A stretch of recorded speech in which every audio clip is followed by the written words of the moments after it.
Hi, and welcome to the Modern Persian Food Podcast. We are food bloggers, Beata Arabian, and Bita Nazim Kelly, and we're here to share with you the rich flavors and fresh ingredients of Persian cooking and how to incorporate them into today's modern lifestyles. We're excited to introduce you to the flavors, tastes, and techniques we use, and also our own cultural stories and perspectives growing up in the U.S. in a Persian family. Thank you for joining us. Welcome to episode 38. Today we're talking about Lavashak, which is Persian fruit leather. Remember those fun snacks as a kid? The little fruit roll-ups, fruit leather? There's a traditional version in Persian snacking cuisine that we call Lavashak. So I'm here today with the lovely Bita June. Hi, Bita June. Hi, Bita June. How are you? I'm great. How are you doing? I'm doing really well, and I'm excited to talk about Lavashak, single ingredient episode. Just one ingredient, and today we're going to talk about Lavashak. That's so fun. Those fruit roll-ups, I remember those. I love fruit roll-ups, fruit leather, Lavashak, all of it. It's so delicious. Yeah, so the Persian ones are really good. I remember snacking on those. I think the Persian version of the fruit leather is extra tart and sour, and it just feels more like wholesome, like it's mostly fruit in there, because I think it's often homemade. So the most common type of fruit in the Persian fruit leather is plum. So it's like a sour plum type of fruit leather. I've also had it in like little candy form. So I don't know if that's as common as the sheets of it, but you were telling me earlier in a previous conversation that you actually grew up with your family making it from scratch. Yeah. I'd love to hear how you guys do that. Yeah, I mean, Lavashak is just such a part of Persian culture because, in Persian foods, there's a lot of sours. So sour Lavashak or sweet Lavashak, it really depends on how ripe the fruit is, really. You can make it with gojeh sabz, like the sour plums that haven't like fully gotten big and sweet. There's like albalu, which is sour cherry. You can make it out of that. You can make it kind of with more ripe fruits, like the plums as they get bigger and more sweet, or apricots. And yeah, we definitely grew up eating it. We still make it. My mom still makes it the traditional way, which is super fun. But basically, you get all these plums or whatever fruit it is. It's, I think, pretty much like any stone fruit you can do. The sweeter the fruit, the sweeter the Lavashak will end up being. And you wash the fruit, just put it in a pot with a little bit of water, just so that you can get it kind of cooking properly. Cover it up and let it cook.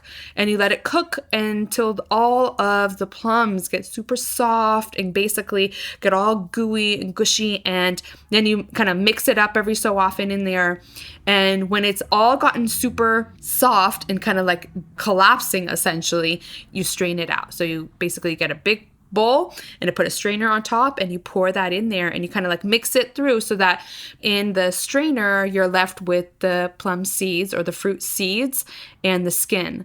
What comes out is this like the nectar of the fruit, thick, beautiful. It's so delicious.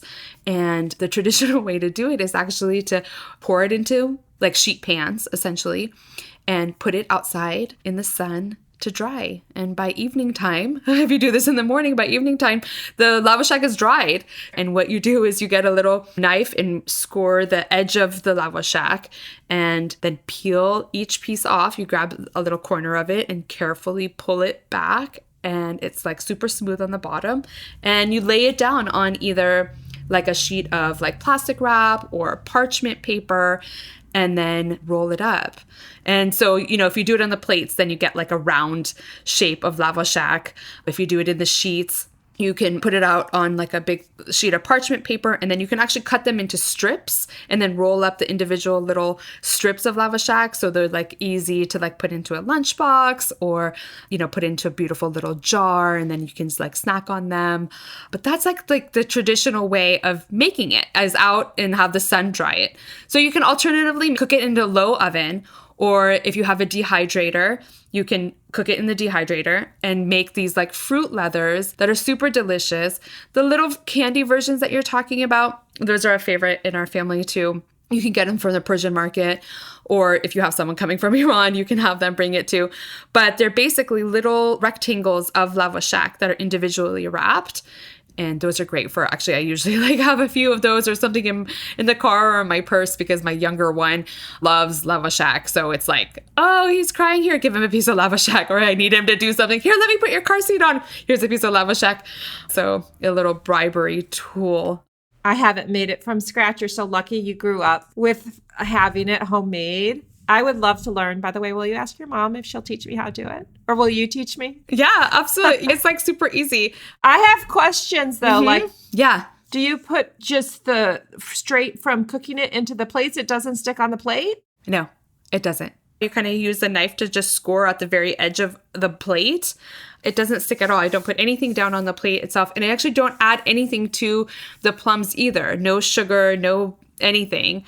It's just straight. Interesting. I've never made it, but I would guess that there would be, from the taste of it, that it's always really sour to me. I love that tartness. I would guess that there was lemon juice, a lot of lemon juice. It tastes like there is. But also, I would probably put lemon juice as a sort of natural preservative. I mean, maybe we go through it fast enough, but like, I've never seen it turn or anything like that. There's no leftovers. Yeah, and it's like, it's so delicious. And you know, actually, it's a great way to preserve plums and things like that. I've seen lavashak actually dissolved in like warm water and added to recipes. If you want to have kind of like a sourish flavor to some foods, you can actually mix up the lavashak and kind of dissolve it and put it into like stews. And I actually saw a recent application where someone put it on top of a piece of meat that they put in the oven. They put a little bit of lavashak on top of it. Really? Yeah. Oh my goodness, like a fruit bouillon.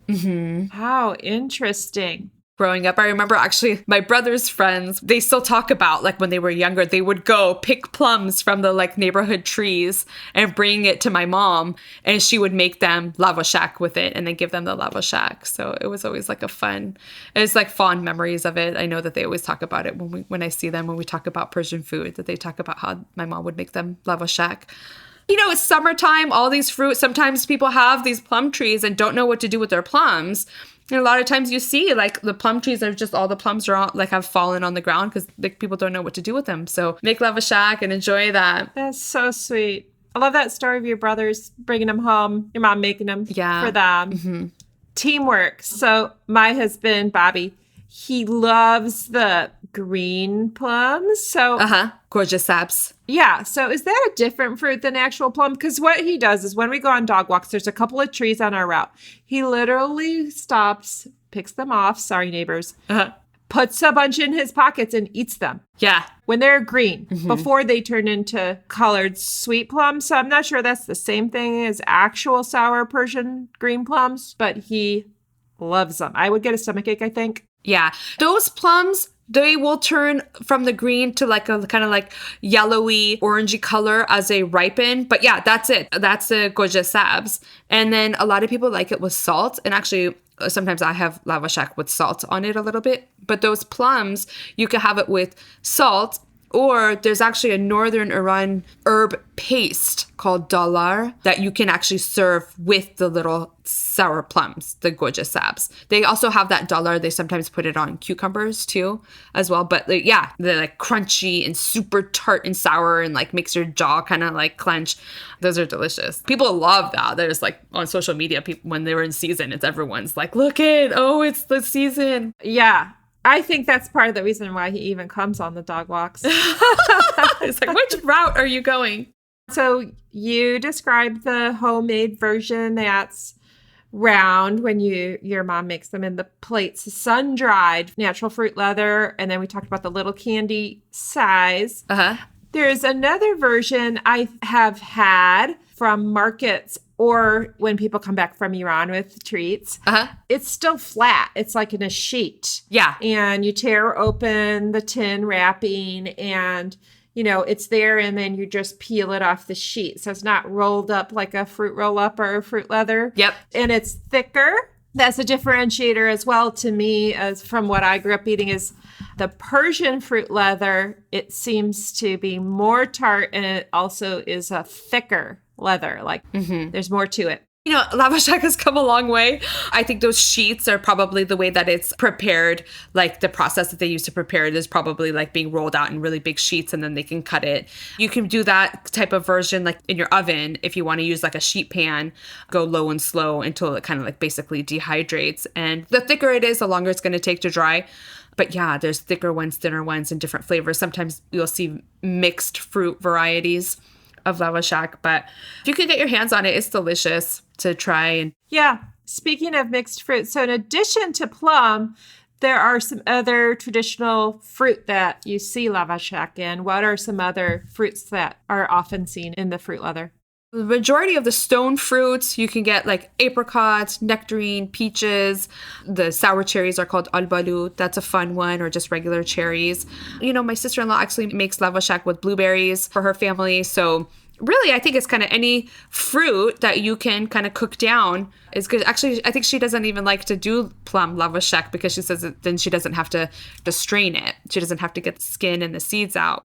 Oh my gosh. When you said blueberries, that reminds me of a confectionery stand in the farmer's market that I go to here in the area. And there's a woman who makes little fruit leather strips, natural. Okay. From blueberries and stone fruit and all kinds of fruit, even grapes. And they're so delicious.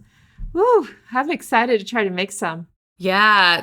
These versions, I'm not sure if the lady does it the same way. Like I mentioned, not adding any additional sugar. So it's just the fruit and the pulp itself. So it's quite nutritious. And just as if you were to eat too many of the fruit themselves, the whole fruit, you kind of have to watch how much you eat. You get a little bit of a tummy ache if you overindulge in the Lavashak too. Mm-hmm. It's a fun thing to eat, and hopefully people can give it a shot or get their hands on some this summer. It makes me really have a craving. I might have to go get something like that right now. Good. Normally we have a question at this segment that we call Ask the Beats. Today I'm just going to call out to y'all. If you want to submit a question, you can email us. They can email us at hello@modernpersianfood.com. You can put a comment or give us a direct message on Instagram. Either way, just let us know if you have any questions about us, about food, about Persian food, or whatever it is that you have a question about, a cooking technique or anything like that. And we would love to feature you and your question on the show.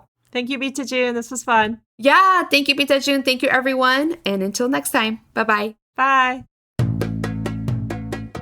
You've been listening to the Modern Persian Food Podcast with Beata and Bita.